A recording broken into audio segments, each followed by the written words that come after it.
Access. Now I'm going to share the screen to here. All right. I'm going to put this full screen mode. Okay. Can everybody see this? Yeah? Thumbs up? Awesome. Beautiful. Perfect. Welcome, everybody. Thank you so much for joining us. This is our talk, Fostering Self-Care and Community Care, Mental Health, Neurodiversity, and Disability. I'm Chris Trong, and I'm working with... I'm Stephen Willems. I work over at Accessibility and Disability Services, and Chris works over at the Counseling Center. So we luckily had the pleasure of working together for some time. And and that here's was a slide live. about us. And the purpose. I'm going to move all your faces to different screens so I can read. Okay, so the purpose of this talk is to talk to you all and to help you learn some tips and tricks about how to promote a culture of self-care and community care for your student org. And this version of self-care and community care, we want it to center on accessibility. We want it to center on inclusion and also affirmation. Here's our outline for today. So we're going to do a couple quick things. So we're going to check in with you all because it's important to check in where everybody else is at before we start to communicate with y'all. We're going to talk about self-care. We're going to talk about then community care. We're going to move towards centering that around mental health and also disability and neurodiversity. We're going to talk about some barriers that exist as far as your own care and your community care. And we're going to center that around ableism. We're going to talk about what that might look like and give you a couple of good definitions. And then we're going to go, okay, how do you combat those barriers, right? And usually that's talking around accessibility, inclusion, and affirmation. So we're going to talk about those in a singular sense as well as a holistic sense so that when you're in your communities and also your student boards, you're able to support yourself and others. And we're also going to throw some activities in there, provide you all with resources because we understand that this is kind of a continued conversation, right? Next slide. All right, so like Stephen said, we're going to start off with a check-in because we can't practice self-care and community care without knowing how we're doing. So, little interactive activity. There's a whole grid there of adorable animals with different emotions and expressions. Feel free to go to the chat and just type in any numbers that you think that you're feeling right now. It can be one of them, it can be all of them, some of them. Let's kind of get an idea of where we're at right now. Throw in an emoji if you want. Go wild. Let's see where we're at. Yeah, feel free to throw reactions out if those suit you a little bit better. I'm gonna be honest, this morning I was at a 4. And now I am probably closer to that 5, maybe that 2. He looks pretty inquisitive. All right, it looks like the spread is including a lot of 4s there, 5s, okay, some sleepy, some in a snacking mood. Okay, this is awesome that you know where you are. Myself, I'm probably at a 3 and a 2. So I'm a little bit excited, but also shy because I'm talking to you all. But now the main question, now that we know where we're at, what do we need to engage and attend to this material, right? Because we're all different, our brains are different, so we will need different things. So if you need to get a snack, if you need to get some water, if you need to like get up and move around and pace while we talk, do it. If you want to grab out some fidgets, some doodles, coloring pages, do it. I accept and affirm that everyone focuses differently.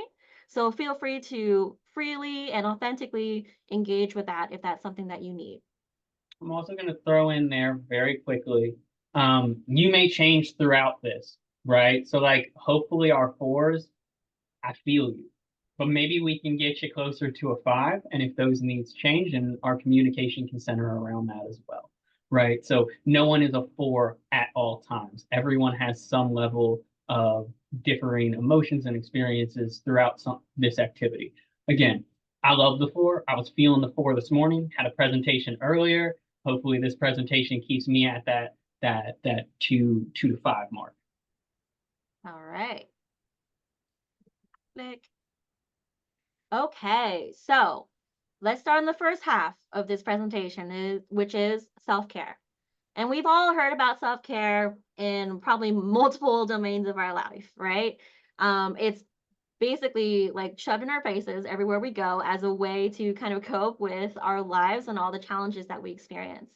And so we thought it would be very helpful just to summarize briefly the benefits of self-care, like why it's actually important to pay attention to it and to try and engage with it. So it impacts a lot of parts of our lives. Practicing self-care can lead to improved relationships, because when we take care of ourselves, maybe we're less grumpy at other people, right? Maybe we're less irritable and we're able to communicate in a way that's more positive and friendly, or just authentically with our friends. So it improves relationships. It could also lead to better sleep, which leads to increased energy, which leads to improved mood and mental health. So you see how there's a huge chain there. Self-care can also reduce depression, anxiety, and stress. And when we're feeling good about ourselves, we also have good self-esteem. And when we have good self-esteem, we can also enhance our productivity, get our creative juices going, and do what we want to do, and makes us feel alive. When we get our sleep and we're feeling good, we can also improve our memory. We can make decisions at like in a more effective way. We're able to concentrate and focus more on the stuff that we need to do.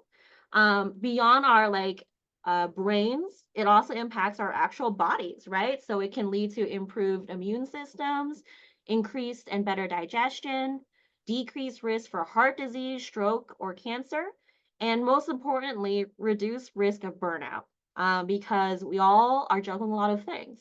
And I know you all specifically are juggling a lot because you're part of your student org. And so by engaging in self-care, you can also reduce a lot of the dreaded burnout situations. And so sometimes, though, we don't really know when to engage in self-care. And so here is a list of some signs that might indicate that, all right, I might need to pause and just take some time for me. Because if we ignore these signs, then we're actually moving into burnout territory. So it includes fatigue, tiredness, you're feeling various stages of stress, maybe some depressive symptoms going on, low mood. You might find yourself frequently talking about your worries or anxieties to other people, or even just staying up all night thinking about every single thing that makes you anxious. Feeling or acting overwhelmed. You're finding it hard to sit down and just concentrate on things that you would normally be able to before. You're finding yourselves going through some like mood changes frequently, or mood swings, like something that's normally you can tolerate suddenly just makes you feel extremely furious, for example. Um, so you get more angry, you're losing sleep, you're feeling a poor appetite, and your body can even experience some aches and pains that are kind of signaling, okay, yeah, I need to really slow down and try to do some rest. So after that brief kind of explanation of like, hey, what is self-care? What are the benefits? How do we like kind of determine we need it? We thought this would be a really great place to insert the idea of spoon theory. Do you all know what spoon theory is? If you could write in the chat to kind of be like, yes, no, like whatever you're at this topic. You can also throw thumbs up. Yeah, you can also see thumbs up, the thumbs down. Okay, so I see a mixture of yeses and nos. Okay, that's great. All right, so we're gonna half. I'll accept that. So spoon theory can be a really, really useful tool to kind of understand energy expenditure. And so we got to start with the history of it, right? Where it comes from. Spoon theory was created by someone named Christine Miserandino in 2003. And Christine lived with lupus. And so she was having a conversation with a friend, just trying to explain what it was like to make decisions, complex decisions every day to figure out energy expenditure. And looking around to kind of explain it, she found a bunch of spoons, and so hence spoon theory. And so she said, imagine a spoon is kind of like a unit of energy, right? So you can use a certain number of spoons to do a specific task. So for example, for me, when I get up and drive to work, it will take me like 3 spoons, right? But for someone else, it might take only 1 spoon. Or for someone else, it might take 10 spoons, right? So it varies by person. And so everybody has a different number of spoons that they wake up with the day. Every task takes a different number of spoons. And the number of spoons can vary as well by task. And so as you can see, it's very a complex set of decision making that a person needs to do in order to efficiently or allocate energy to make it through their day. So the application of it. So this can be really helpful for planning, right? So if you wake up in the day, you kind of gauge yourself, all right, how many spoons do I really have today? Let's say 10. All right, so what do I need to do today? All right, so I need to eat breakfast. That will take 2 spoons, right? I got to go to class. That's another 2 spoons. I need to do some homework. Maybe it's 4 spoons. Oh, I got 2 left, right? So maybe we need to kind of reshift our schedule or the way that we view ourselves and our tasks to kind of honor our needs and to honor also our boundaries to kind of make sure we don't reach 0 spoons, which will lead to burnout. And so this idea of spoon theory is really, it was kind of created through the disability community, right? So we don't want to appropriate that, but we can use that to implement into our language. We can understand what people mean when they're saying like, I'm feeling really low on spoons. Or we could even use that language to kind of explain, I'm feeling really low on spoons. All right, what can we do now that we've expressed that? So using kind of this understanding, you can foster a culture of support. You can recognize differences and energy expenditure, and then empower yourself and others to practice self-care when spoons are low. The other thing I will say to add to what Chris is saying is a lot of times people think that self-care is just about retaining your spoons. And sometimes self-care can actually give you more spoons to work with. So by proactively taking care of yourself, you can look at having more energy to expend. Sometimes it takes energy to make energy, and we're going to talk a little bit about that later within this PowerPoint. Yeah, and I also want to add that I know the roots of this come from disability, but also people who are neurodivergent also can have different spoon use expenditures, right? Also, people who have maybe challenges around mental health, their level of spoons can also differ. And people who don't have any of these identities, they can also use spoons in a different way. So I just want to just put out there that everybody's different and that's okay. What matters is we kind of are open to talking about it so we can adjust for each other and create support. All right, so now we've talked about, all right, what is self-care? What's the benefits? What the signs are? How can we kind of, do a self check-in with spoon theory to figure out what we need? Okay, so now we know we need rest. So some of you might actually know this, but some of you might not. There are actually 7 different kinds of rest. A lot of people don't know this. They always think it's like this, the classic, I just need to take a nap. I need to do a bubble bath. I need to buy myself a new something that I've been eyeing. There's actually 7 different types.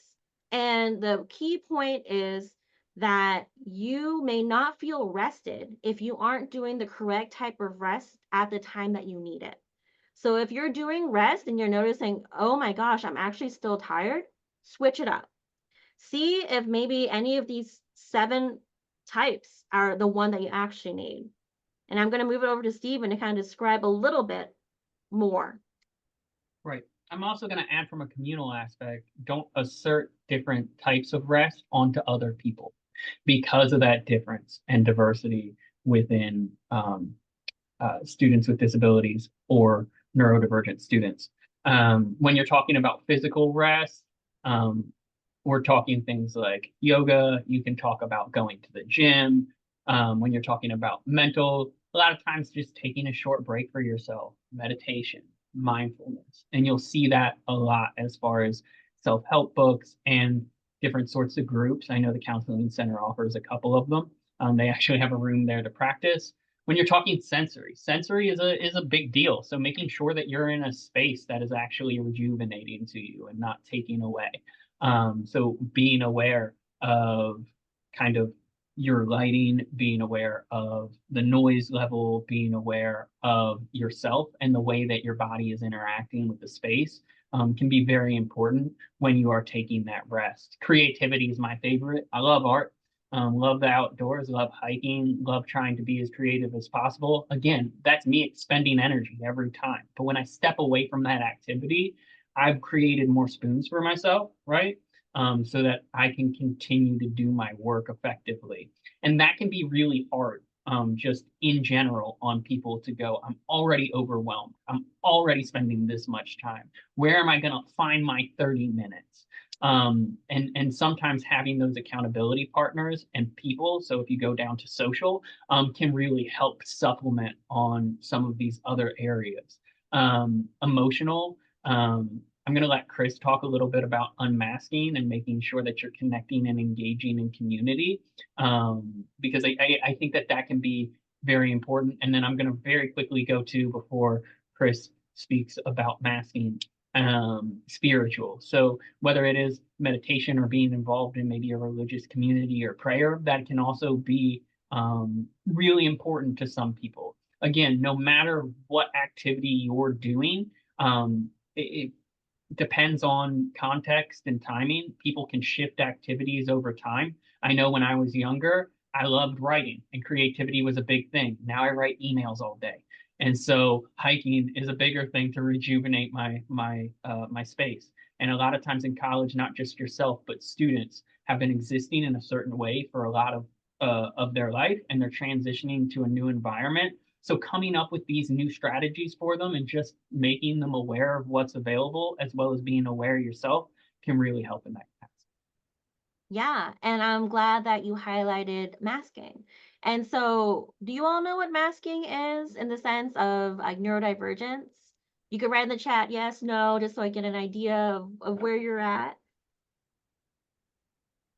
All right. Yeah. Okay, great. I'm glad some of you, not really, that's okay. So, the concept of masking is the idea that when we are out in the world interacting with folks, sometimes we have to put up a mask, right, to kind of perform in order to act a certain way to get us that job interview, or to act a certain way to make all the friends, or do well at work, right? And so there's some benefits to masking because you can probably get that job. However, there's a huge drawback in that it is super exhausting, right? And some people, they mask 24/7 without even knowing it. And that can lead to a lot of harmful things. It could lead to depression. It could lead to loss of sense of self. It could lead to anxiety and stress, low self esteem. So sometimes, actually, I would say a lot of the time, it's important for you to check with yourself and say, oh my gosh, am I masking in this moment? Why am I masking? Is it a safety thing? Is it a performance thing? Or is it just because I'm used to it and people say I have to do it? Right? And find ways to unmask, to put down all the stuff that you're performing, to finally actually truly rest and regain that energy. And I want to put out there, unmasking is a very complicated, nuanced thing to do. And so I'd highly encourage you to find people in your life where you can unmask with, right? They're safe people, they're non-judgmental, non-shaming, and they're supportive when you're just being your authentic self.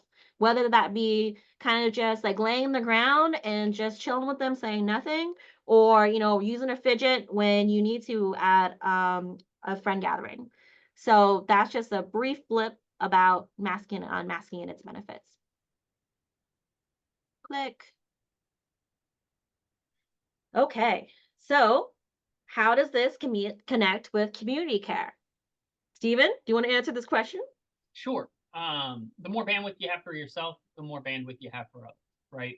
A lot of what we're going to talk about is communication and awareness. And if you don't have bandwidth, your level of awareness shrinks. And we're going to talk about the different levels of awareness and kind of support that different folks need, depending on whether it is mental health, disability, neurodivergence, but just in general.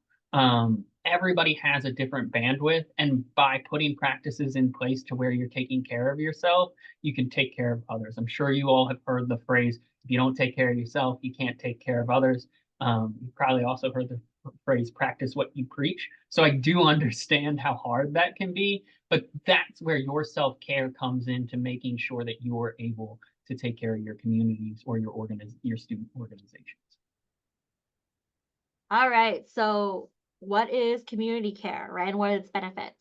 So, community care actually has its roots in communities of color. And it came to be because communities of color had to face a lot of adversity through various systems of oppression, right? And so there's a lot of gaps in care to their communities. And in order to overcome these gaps and barriers, they would turn to each other, right? So community care is the creation of a support network within a community that can give you access to resources. It can give you access to support. And also, it has been found to increase happiness, improve health, longevity, and it helps folks kind of support each other through challenges and barriers that might pop up to that stops people from success. And so community care and self-care are hand in hand, right? You have to have both.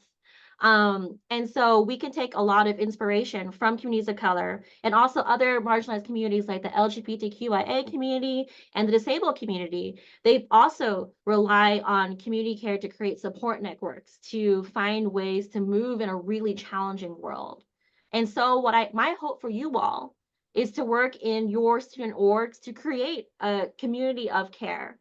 And so if you and your student members and your exec board are running into challenges and barriers that may pop up from the system or that may pop up from the world, at least you have each other to kind of lean on each other to figure out ways to move through it together.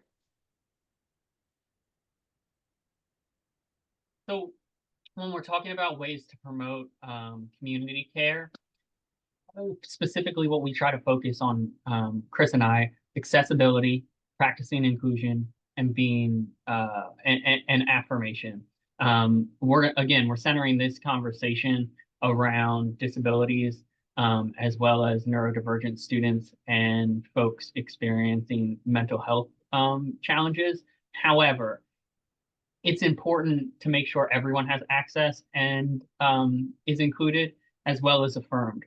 So we're going to get to some definitional slides and some cool activities to make sure that we don't just know these definitions, but we know within our student organizations how to really implement something meaningful. So let's first talk about definitions: mental health, disability, neurodiversity. So I think an important thing to understand is mental health in itself is not inherently negative. Everyone has some level of ability to cope with mental stress, and everyone has a specific bandwidth for themselves. We're going to talk about that window later in an activity, but I think it's really important to know we can proactively support folks' mental health without looking at it as an inherent negative. Whenever any mental health has gotten to the point where it's so stigmatized that when that word comes up, we feel like, oh, no, no, no, no, not me, right? But it's not necessarily definitionally a diagnosis, right? It's just a state. So making sure that we throw that out there and we're proactive in saying, yes, everyone has their own bandwidth, and we're going to try to collectively increase that, is important. Again, mental health does not mean a diagnosis of disability. It's just a general context of someone's emotional state, right? And disability. So disability is that's the definition of disability, right? But it's based in a medical model. There's also a definition of disability based in more of a social model. However, I'm going to talk specifically about the medical model to a degree. Okay. So we're looking at an impairment that makes it more difficult for a person to actively engage in an activity, in short, right? But that can change in context. So just because someone may need an accommodation or have a disability that is academic based, it doesn't mean that it's social based. Just because someone may have a barrier relative to social, it doesn't mean that it's academic or housing. And so understanding that disability is inherently just different across different contexts can really help, in that we all have differences across contexts, right? And those barriers are very much so often environmental. And so looking at it as not an inherent difficulty of the person, but maybe an inherent difficulty of an environment can be a good shift in saying, okay, how do I reduce these barriers? Not how do I change a person, right? And then we're going to talk about, I'll let Chris talk about neurodiversity because that is their gig a lot more than it is mine. I still learn from them daily. Thanks. Yes, neurodiversity is my jam. I love it. And so neurodiversity talks about the idea that there is natural variation in the different types of brains that exist in the world. And so that having a different type of brain doesn't mean that it's a broken one. There is not anything connected to a deficit. It's nothing connected to there's something wrong with you or being broken. It's just you have a difference in the way that you look at the world, the way that you think, or the way that you communicate, and that is okay. And so neurodiversity is very interesting in that originally in its origins, it was from the medical model, as Stephen mentioned. And so it was a diagnosis that was very harmful in a way that's deficit based. A person who has a neurodivergent brain was viewed as less than. However, there's now a movement towards a social model in which neurodiversity is now being claimed as an identity and something to be proud of. And people oftentimes look at neurodivergence at a strength-based way and in the hopes of creating a community to build empowerment within folks. And so when looking at neurodiversity, it's very important to, of course, celebrate and like affirm the identity, but also validate and I guess give credence and weight to there are challenges that exist having a neurodivergent brain because the world is not built based off neurodivergent norms. It's built off neurotypical normal standards of society. I'll also speak to this slide in that someone with a mental health diagnosis, right, could be limited as it relates to their environment and have a disability. They also could identify as neurodivergent because of the difference within their cognitive processing, right? But these are very independent things that also have an overlap. Some of the overlap is what we're going to talk about with strategies, but it's also important to dig into someone's specific experience or at least be open to their experience and informing your actions towards them because not everyone who may struggle with mental health identifies as someone with a disability. Not everyone with a disability identifies as someone who is neurodivergent, and not everyone who's neurodivergent is within the realm of mental health or disability. So noting that there are specific differences within those communities, but there is also at times specific overlap to universally support these students. And the folks within your communities here at TU can be a really important takeaway from this. All right, so now we're going to talk about some numbers and statistics. So, like, how many people are there that exist that fall within these communities, right? So, this first number, how many people experience mental illness? The way that it's written is through a medical model. So, I'm going to say it in a way it's how many people have challenges that are around mental health. And so, we have 22.8% of adults in the United States. So that's more than 1 in 5 people have reported experiencing a mental illness or challenges around their mental health in the past year. So that's a lot of people. That's 1 in 5. Okay, so the next community, disability. All right, 28.7% of adults, more than 1 in 4 in the United States identifying as having one or more disabilities. So that's another very large chunk. In fact, the disability is the largest marginalized group in the United States. And then finally, neurodiversity. 15 to 20% of the world's population exhibits some form of neurodivergence. So as you can see, for all 3 of these communities, that's a lot of people. So what does that mean for us? That means there's a very, very high likelihood that you have worked with, met, encountered someone who holds an identity within each of these communities or multiple of these communities. And that means in your student org, you will also very likely have folks who are within these communities as well, which really emphasizes the importance of creating an inclusive, accessible, and affirming space in your organization. So I know when I say neurodiversity, it's a very broad term. And so I just wanted to give this graphic here to kind of give an idea of like how expansive it is. Oftentimes when people think of neurodivergence, they think of the top four, which is autism, ADHD, learning disabilities, and epilepsy.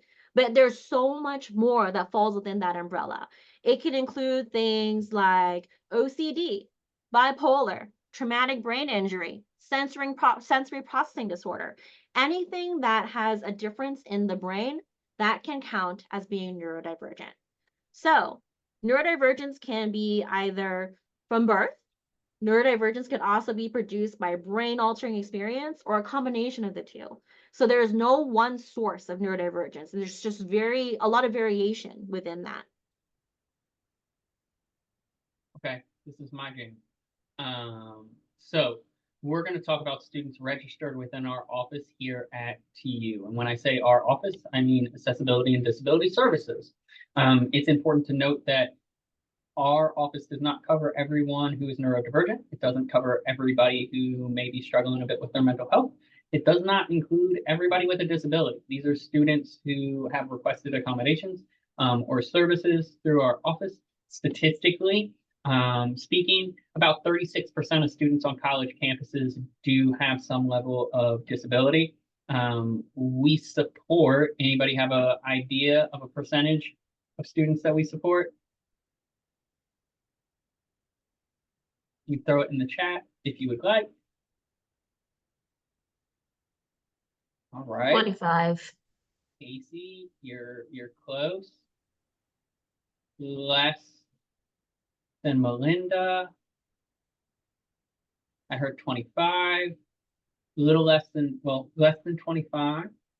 So it's 16%, which equals out to about 3,000 students. And so does anyone have an idea of what diagnoses we support most or who's most registered with our office by chance?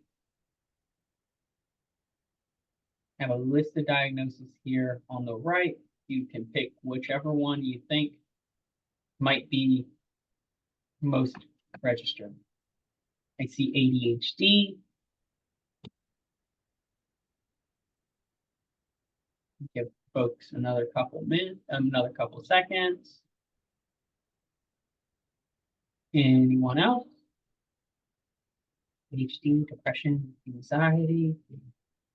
So let's talk about depression and anxiety. Mental health is actually our most supported diagnosis, and that's been a shift in the last 5 years. Hopefully because things are getting destigmatized to a larger degree.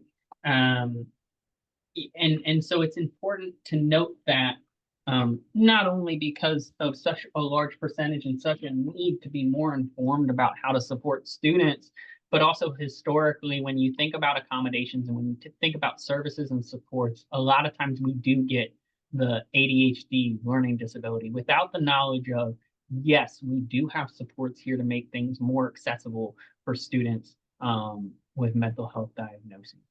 Next slide for me, Chris.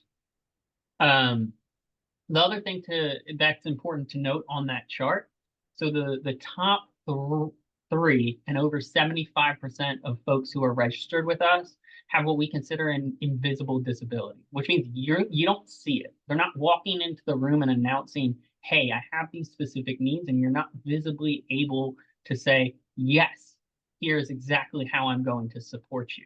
So folks who do present, and this is where masking comes in, right? Present as happy, productive, confident, energetic, they could be experiencing things like depression and anxiety, pain and fatigue.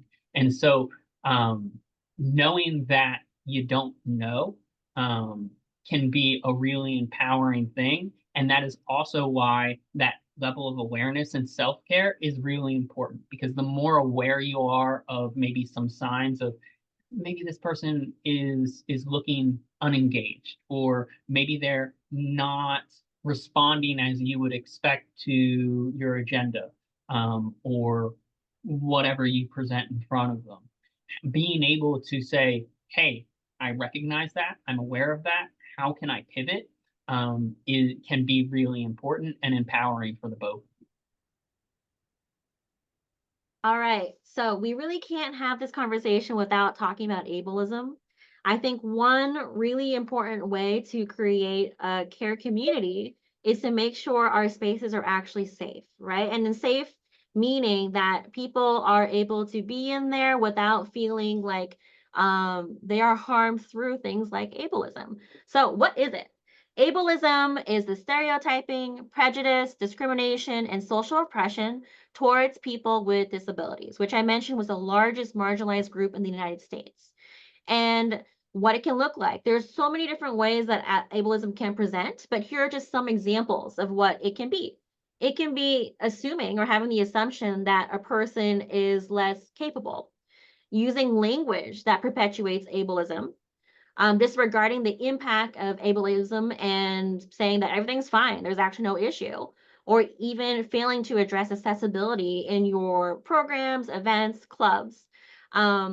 So I want to say, like, a big note that while ableism oftentimes is viewed as an issue or a challenge that a lot of folks in the disabled community would face, it's also a challenge that neurodivergent people face as well. And it's also a challenge that people who encounter challenges with mental health or around mental health, they experience this too. And so there are many different types of ableism.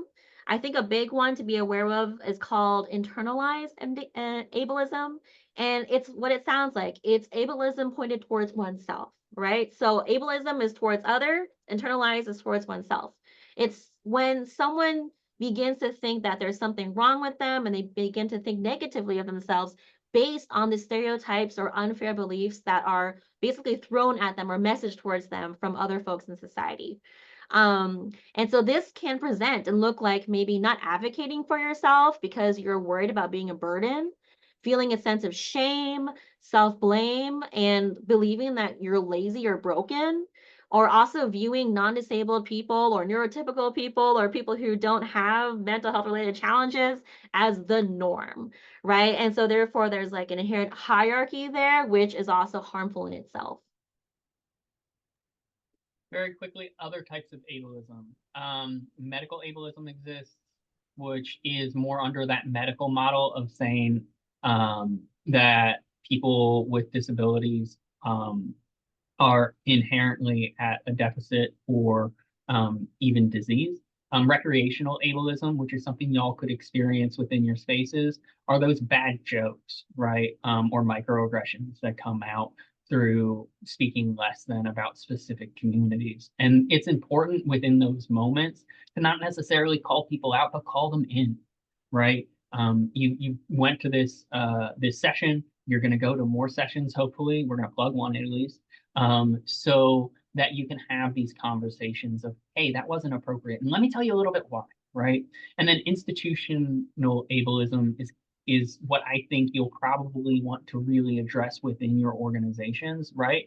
Instead of doing the bare minimum for people to just get access, that doesn't mean they have a sense of belonging, right? Like just because you can enter a room, it doesn't mean that you automatically want to be there.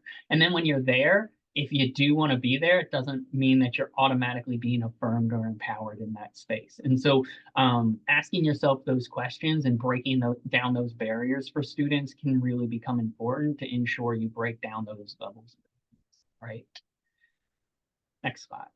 We're going to talk about unpacking assumptions. What could it be? And what can we do? This activity may be very short and we may not be able to get to the whole activity, but I want you all to go back to this slideshow so that you can get there. The important thing is that communication and bandwidth is going to be key to any situation that you address, as far as having these observable behaviors and knowing that a specific behavior to you may look a lot different within another lens. And it's okay to have that. I'm just going to say this now. It's okay to have that conversation based on the behaviors that you're observing. It is not okay to say, hey, I think you have this disability or this diagnosis, or are you neurodivergent, right? But if you're experiencing something and you see it, it is okay to call somebody in to try to make their experience a little bit more inclusive and have them feel like they belong, right?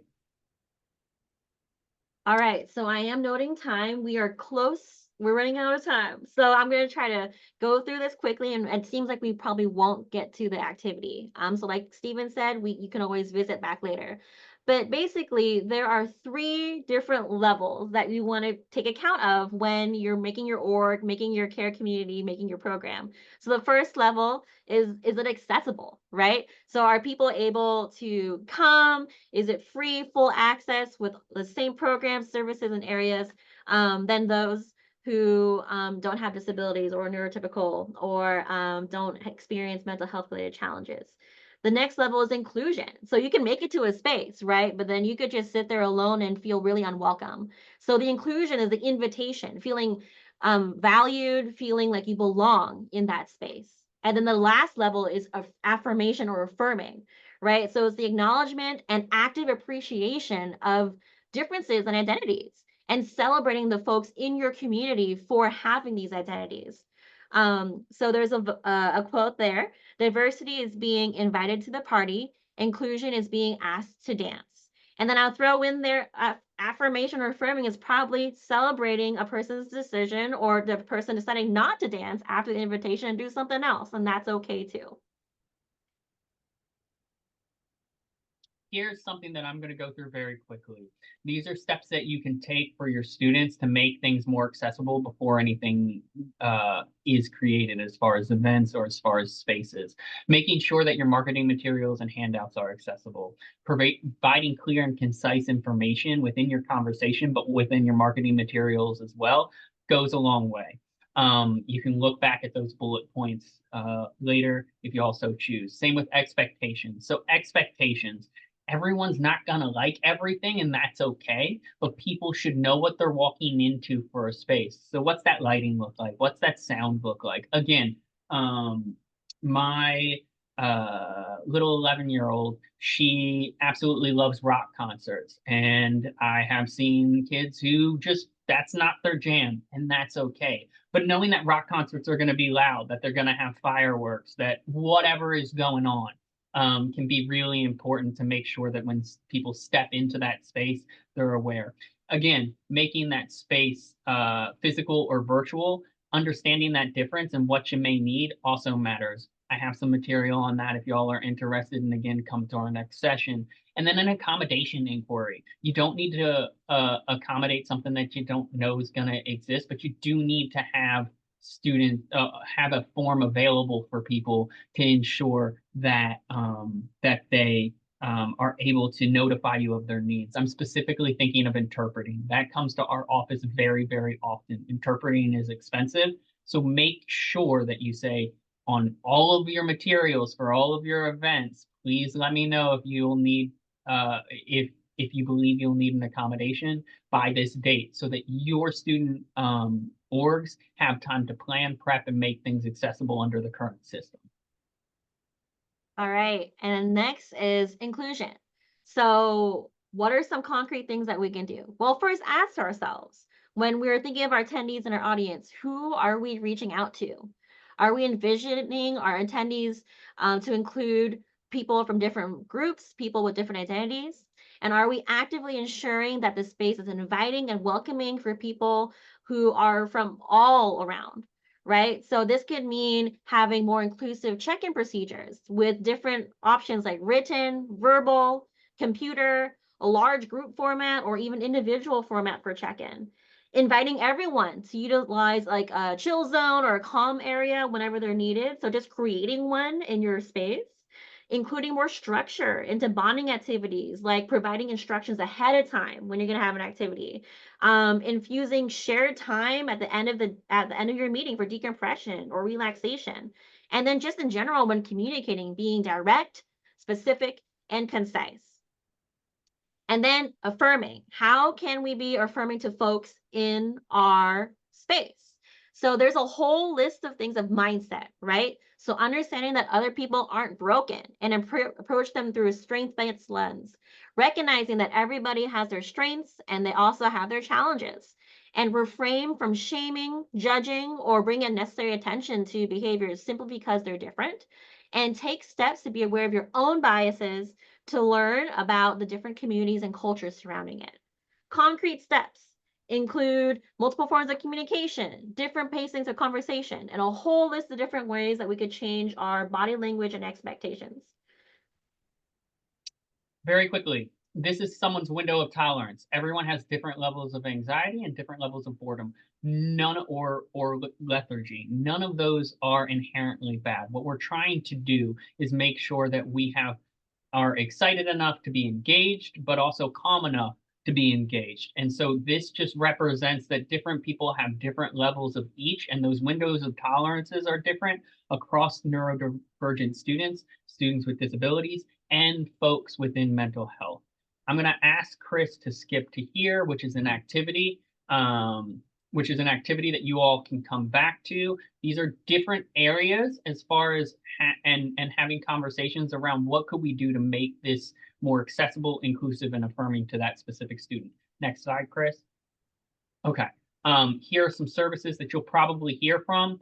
Again, make sure that you connect students. Don't necessarily refer students. Referring can get clinical, but connecting them and knowing these campus partners can be really important for students across those identities that we've shared. Lastly, this is important. Reflection happens all the time. So reflection happens before, so making sure that you're planned and you're informed. Reflection happens during to make sure that you monitor and adjust, and not everything can be adjusted the first time round. So doing that post-reflection and then rereading and continuing that cycle becomes the utmost importance to support those students.